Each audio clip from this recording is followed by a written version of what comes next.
Hello and welcome to our second episode of Steve and Dave's Real Questions from Fictional Listeners. And this time around, sorry, I forgot my cap. Oh, We'll be right with you, listeners. okay. Well, while Dave's getting his cap, we'd like to give a shout out to Emily Folk, one of our loyal viewers, to this idea, which is Oh, here it is. what? Here it is. Oh, look who's joined me. Wow. My cap right there. Oh, there we go. Well, good to see you. Good to be here. All right, excellent. Well, so shall we dip into the letter into the mailbox? Well, you were just about to say that someone had this idea. Yeah. So again, thanks to Emily and folk who gave us the idea that we should get together in this way. And so big thanks to you. And now on to the letters. All right. Well, get right down to business then. Our first letter is from Gary Lamino. Gary Lamino. Who asked, who do you consider to be the 5 best songwriters of the last century? So when we think about the songwriters, and I don't think Gary talked about this in his letter, but when we talk about the songwriters, we're talking, kind of the rock era. We're talking, I mean, because they're the classical sort of the classic Tin Pan Alley group. I would separate them out. I mean, that would be my inclination, is to separate. I think we need to do that. Okay. We'll qualify that and say people like the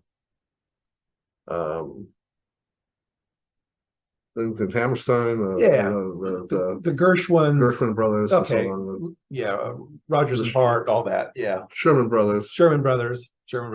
So okay, so we're not talking about those folks. All right, so songwriting teams of the rock and pop era. Well, let me throw one. So let me throw one your way. All right.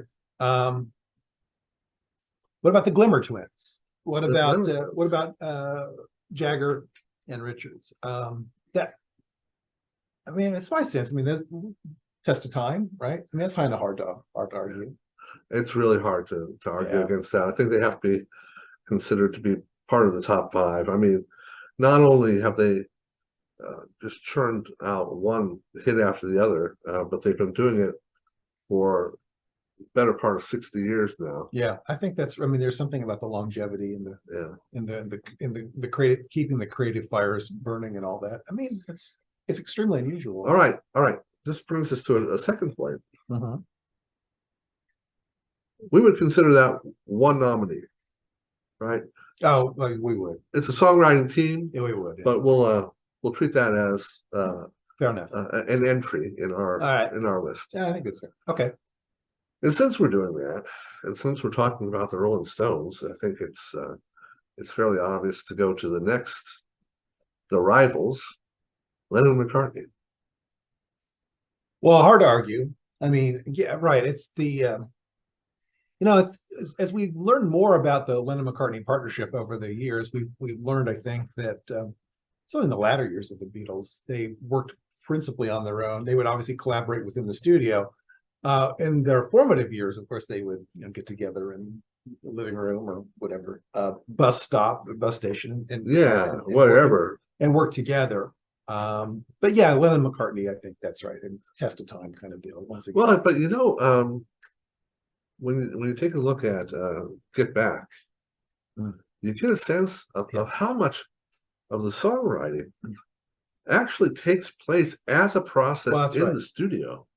These guys will come on and they'll have an idea and they'll have a riff or something like this, and then they'll just work it out together. Well, I think that's right, and I think, and to that point, then I think one of the things that we learn in something like Get Back is then what is added by the other members of the group, and also the producer, right? And so you've got, I mean, in this case, many cooks, they don't spoil the broth. There's something about that that's really, it's one of the things that makes Get Back so exciting. Oh, it is the creative process of emotion, and for sure. you realize these are people who have um, absolute consummate trust in the abilities of the others to bring something to the process, to be able to do their job. And it's like when Billy Preston joins. Well, that's right. I mean, it's incredible. It's incredible. Yeah. Come on in, sit down, work with us. They put him on a keyboard, and it's just, and he does it. He performs. He does exactly what they hope that he's going to be able to do. It's incredible. It's a lot of fun to watch. Yeah. So I mean, like you needed an endorsement for us for the Peter Jackson Get Back documentary series, but it's really, I mean, you learn a lot. I mean, I think it's surprising how much you actually learn about the Beatles and about the creative process. Okay, so Lennon, McCartney, Jaggers, and Richards. Okay, so whoa, Your turn. Brothers Gibb. Ooh. Brothers Gibb. Now, I think, I mean, to be fair, I think the burden fell mainly on the shoulders of Barry Gibb in terms of songwriting. But I do think that there's plenty of examples in their catalog of how Robin and Maurice added. I think Barry would suggest that they were integral to his process. And of course, then the Gibbs wrote so many songs that were then recorded by others. I mean, Islands in the Stream, for example, which was released just, I guess, almost 40 years ago today, comes to mind. I mean, it just, you know, a kind of hit machine in the 70s and 80s. Yeah. Wow. For my money, there. Wow. I mean, it's okay. That they would, for me, they're in the pantheon. If we're going to talking about sort of the rock era, yeah, the Gibbs. All right. Yeah, it kind of came out of left field for me, but yeah. Well, you know, and the variety, right? And so the interesting thing about their career, of course, is, you know, they make the transition. They also then become so successful in terms of sort of, again, churning out hits for others. Again, I think it's undeniable, but for me, I think the Gibbs are part of this. All right.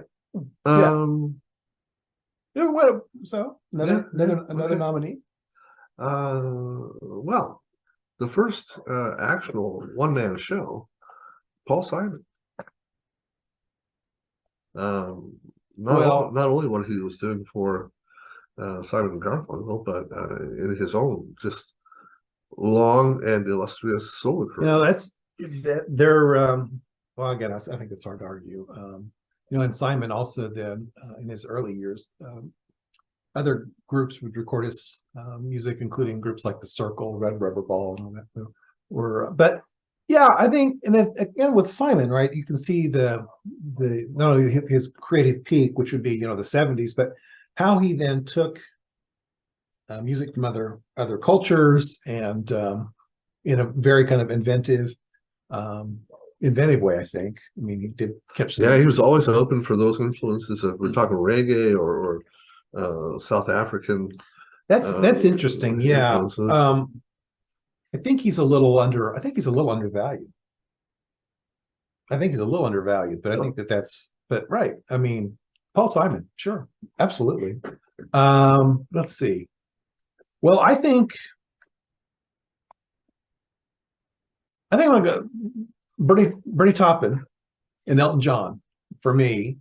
Can't get around them. And this has been a long time coming. I think, you know, they start as young men in the 60s working together, and then obviously have their kind of golden era during the 1970s. Part of, I think, what makes their collaboration so interesting is almost the kind of mystery that surrounds it. The fact that for as long as they work together, that Taupin and creates these lyrics, gets them to Elton, and then he composes the music, but they're not in the same place. This is like the opposite of what we were talking about with the Beatles. Yeah, for sure.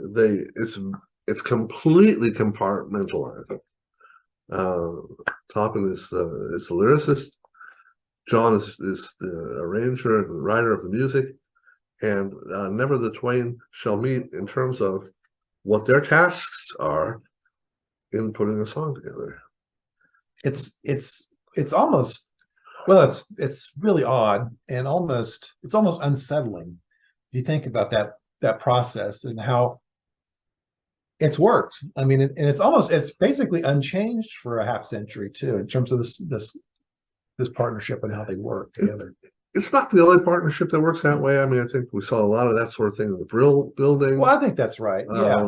You had King and Goffin, and he was the lyrics writer, and she did the music. Well, and Lieber and Stoller, I think, did some of that as well. It's but there's something almost kind of mystical about the connection, and the fact that well, that when Elton John reads those lyrics off the page, music just kind of emerges. It's really incredible, and as you said, just the fact that this is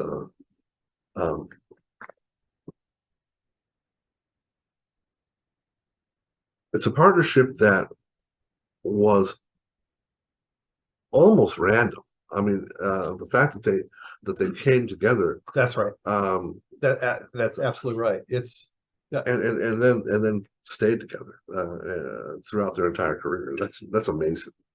It's an extremely unusual. It's an extremely unusual pairing, but well, I mean, the success has just been extraordinary.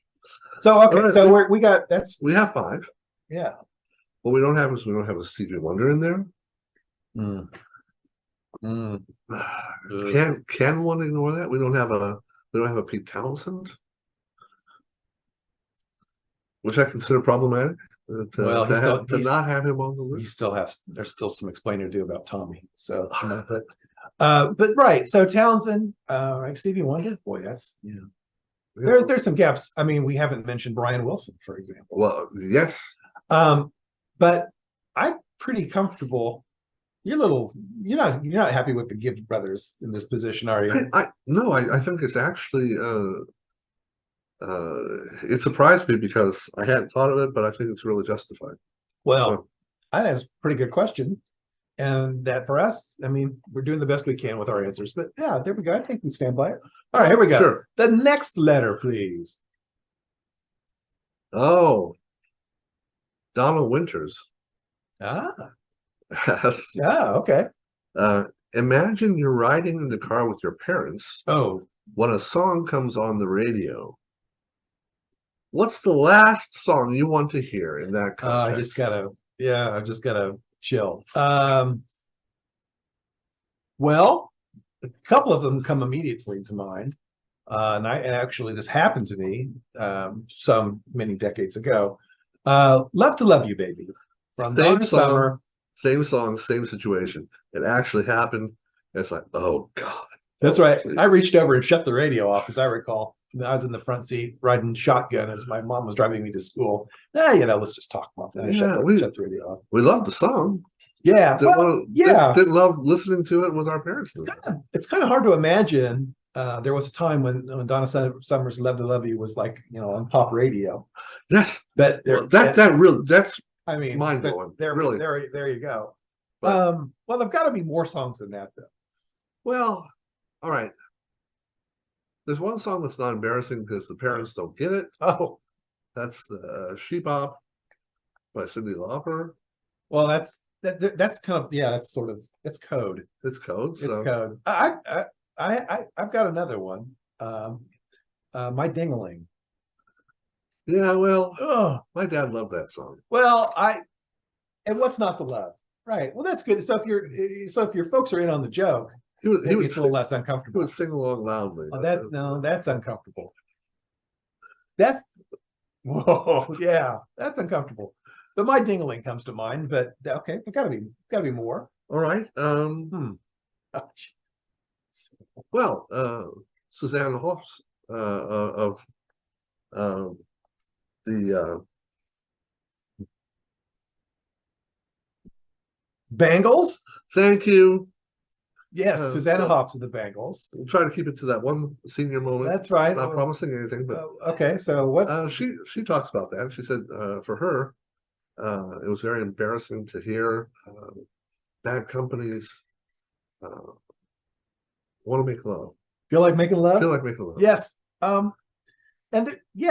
Power, kind of a power power chorus there. About Yeah, the one thing. Yeah, and so right, and the one thing's repeated over and over and over and over again. Yes, and Yeah. so And she said that as part of an introduction sure. to doing it in concert. And, Oh, is that and that's a video I don't want to watch with my parents around. Oh, okay? Well, so all right. Well, so that's I have another one. all right. And there's only a small portion of it. So if you're in the car with your parents, and this portion of the song comes on, it's a little uncomfortable. Let's take a walk on the wild side. I mean, there's that moment there. So but that you just have to, I think for me, hit the the saving grace is that my parents don't listen to lyrics. oh well. They just don't. If you've got and you're safe there. It doesn't matter what you play. No, Love to Love You Baby is not embarrassing because of the lyrics. There's a lot of background. There's a lot of background. There's a lot of background. But in the chorus, there's you can pick up on the chorus. Well, what about well, you can pick up on the chorus. What about Satisfaction? What about it? What about it? Not a problem. Not a problem? I can't get no? No. Hey. All right. I mean, no, it's not okay. Songs about touching. Do you want to touch me? Okay. Ooh, All right. Ooh. I don't really want to be here while you're talking about it. But yeah. Or I Touched Myself. The vinyls. All right. Great songs, both of them. I love the songs, but they're not what I want to lose. Yeah, it's not something you want to hear with mom on beside you in the car. Okay, well that's okay. That's a few. Good. All right, interesting question. Not something we've really thought much about before, but we've all been there. We've all been. Yeah. Another letter. This one from Johnny N. Bad. Okay. All right. In your opinion, okay, what's the best debut album ever recorded? Best debut album ever. Well, I'll start. It's very commercial, and this band was never the critics' darling, but they sold a tremendous number of albums, and it's Boston's first album. I think it's one of the best-selling albums of all time. I think it's undeniable that it's Boston's best album. Yes. And coming out of the gate in the mid-1970s, you'd never heard anything like that before. You had never heard anything like that before. It was unique. Yeah, it really was. And it was powerful, and it really just jaw-dropping. Yeah. 2.5 really, really good songs. Well, that's not true, but nevertheless, that's one of the first things that comes to mind for me is that first album from Boston. Just knocked me over. Well, what else? So, what about you? What do you think? I didn't discover it until later, but Tom Petty's eponymous first album is a barnstormer. Well, it's incredibly powerful. Well, you're going to have to inform all of us about that album Beyond American Girl, which is a great song. Well, but I mean, there must be more. Yeah. Well, the best way to do it would be actually to play a few pieces, but you have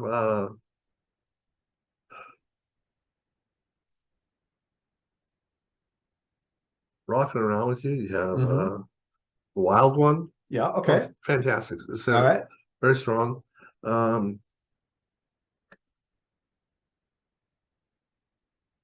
There are 2 pieces that aren't fantastic. Okay, just 2. Just 2. Well, then, that's not bad for a debut. But okay, so the first Petty album. First Petty album. I have another commercially album. It was not. Oh, sorry. As your Boston, neither one of them was in the top 100 debut albums from Rolling Stone. Yeah, I'm afraid probably aren't right our choices, because this next choice for me won't be in that Rolling Stone list either. That first album from Foreigner, mid to late 70s. Yeah, that was strong. I remember label. It's that first side is just It's just fantastic. I remember being very, very taken in by that. Yeah. Oh, well, okay. So you have debut albums. It's a really good question. Well, how about Roxy Music? Well, talk about something that people haven't heard before or seen before. Yeah, that first, with when they're actually a six-piece band at that point, and you've got Eno in the fold. Eno is still a member. Yeah, Yeah, super. Yeah, right. Super interesting. Yeah, I that's think good. so. Okay, and probably a choice the critics would be at peace with. Yeah, I think so. Yeah. That's well, That was on the 100 list, so I believe that. Yeah. Well, yeah, Roxy. I that's I don't have it. Cars. Oh God, that's so good. Talk about another commercial choice, but talk about something you've not really heard before. Yeah, That's something about that sound. Kind of the new wave. That was that first Cars kind of album. unique. Yeah, kind of unique. I mean, just about every cut is just killer. Just about killer. Really talk about the test of time. That's good. Yeah, that's a great choice. Beauty and the Beat. Well, the Go-Go's. Then then it comes fun- off the rails. Sure, that's fine. Yeah, the Go-Go's. Who Yeah. doesn't love the Go-Go's? Yeah. Beauty and the So- Beat. That was that had some real traction when it was released. I remember that was a big deal. Yeah. And rightfully so. Arguably the worst cover ever, though. Wasn't a great cover. But I mean, that's neither here nor there. But okay, yeah, Go-Go's. Well, that's a good question. Obviously, our views here kind of skew toward the 70s. And this is certainly not a complete kind of list on our part, but just, I mean, these are the things I remember all those albums, well, most of those albums. Well, these are the old white men list. Yeah, well, that's right. Sure, But those albums we talked about just really knocked me off my feet back in the day, for sure. Another question from our loyal viewers. Eddie Murrow. All right, Eddie. This is the last of the questions for this session. Name the 3 best TV producers. I think Eddie has understood something about us that we've hidden fairly well up until now. We are pop culture aficionados. I think that's fair. And not merely music people. So so this is right up our alley. Well, it's okay. So to that, I think for me, when I think producers, I typically think comedy, not always, but think comedy. I think from the 70s, Bud Yorkin and Norman Lear, the tandem productions, it's All in the Family, it's Maude, it's the Jeffersons, it's Good Times, it's these are classic shows that moved the needle culturally in the 70s. I think that Yorkin and Lear were courageous and broke down a lot of barriers. And a lot of people followed in their wake, but they were doing things on TV that nobody thought possible in the early 70s. So, right, absolutely. So I think for me, Lear and Yorkin come to mind right away. Oh, they expanded the horizon. I think that's right. Yeah, for sure. Who else? Well, my number one choice would be comes a little bit later, but it's Chuck Lorre. That's interesting.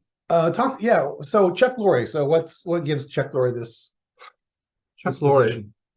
I would responsible for albums for shows like Roseanne.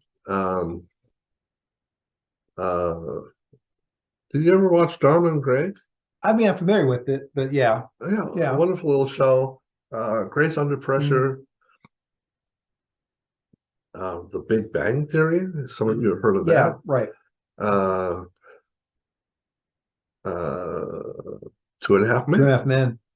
Funny show. So yeah, it's that's a consistent. That's really interesting. Yeah, TV. That's and his work obviously spills over into the 21st century. That first run with Roseanne, right? It's important. I think so. Yeah, I think it was an important moment. Chuck Lorre. The thing I like about Lorre, that's interesting. Yeah. he does something that most producers, TV producers don't do. A producer is given a vanity card Oh, yeah. that they can show at the end of He's the famous for show. this. Yeah. And he uses his vanity card for just writing the thoughts of the day. And they're funny and they're intelligent. So this is the kind of thing that, right, if you have it on DVD or whatever, or you're streaming or something, you can stop and read it. And he doesn't waste that opportunity. No, it's worthwhile. Yeah. So a third. I mean, I've got it. So I don't have strong feelings here. We were just talking about Big Bang Theory. Yeah. And the two main characters, Leonard and Sheldon, were named after a TV producer. Yes. Leonard Sheldon. Sheldon Leonard. Sheldon Leonard. I'm sorry. Sheldon Leonard. Oh, that's interesting. Yeah, Sheldon Leonard, right, famously produced the Andy Griffith Show. I think Sheldon Leonard also had a hand in like Mayberry RFD. I think he stayed with that. Dick Van Dyke. Dick Van Dyke, Comer Pyle. Yes. I think those were all Sheldon Leonard shows. Sheldon Leonard was, I believe, a stand-up comic at one time. Oh. Made his way to television. He seemed, So Sheldon Leonard. That's it. That's a historic, classic, a kind of historic. Yeah. But I think that's a strong choice. Oh, interesting. So we can round that out with Sheldon Leonard, and we're done. That's good. Yeah. So once again, thanks for those letters. We really enjoy the feedback. This is fun to sort of interact with you in this way. Hopefully we will be doing this soon. This is it's a great deal of fun for us, and it's unusual, but when we're together, this kind of thing seems to happen. And so it's kind of awesome. Yes, it is. All right. Well, so until next time, thanks, and we'll talk to you soon. If you enjoyed this video, and we hope you did, you can subscribe right here. You can watch other videos of the sort, including our first episode of Real Questions from Fictional Listeners, right up here. That's right. And we'll have a little bit of reading for you, and above all, the playlist. You'll find Tom Petty songs from his debut album right here. So the chance for everyone to rediscover that debut album. All right. Okay. We'll talk to you later. Bye-bye. Bye-bye.